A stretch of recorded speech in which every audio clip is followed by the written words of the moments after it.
Hi friends, இப்போ நம்ம சக்திவேல் பார்க்க போகிற சக்திவேலில் நம்ம சக்தியை எப்படிலாம் கொடுமைப்படுத்தலாம்னு சொல்லிட்டு ஊசி பட்டாசு விதவிதமாக வித்தியாசமாக சொல்லி யோசிக்குது.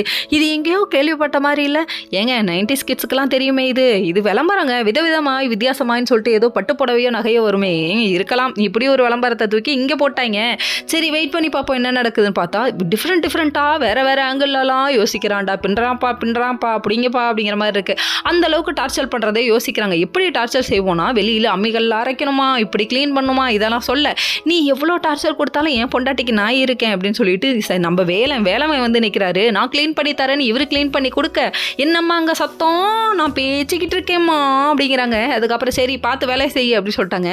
ஒரு சமைக்க தெரியாத பிள்ளைய கூட்டு வந்து கும்மி அடிக்கிறியம்மா நியாயமா அப்படிங்கிற மாதிரி இருக்குது. இங்கே இந்த அம்மா டார்ச்சர் பண்ணுது, அங்கே அந்த அம்மாவோட பொண்ணு ஐயே பிசாசு பெரிய பிசாசாக இருக்கும் போல. அதாவது ஆஸ்பத்திரி வாட வருது, நீங்கள் சட்டையை கழட்டுங்க, எங்கே போனீங்க, எல்லா விஷயத்தையும் கேள்வி கேட்டதும் இல்லாமல் இதை போய் அவங்க அம்மாட்ட பற்ற வச்சிருச்சு.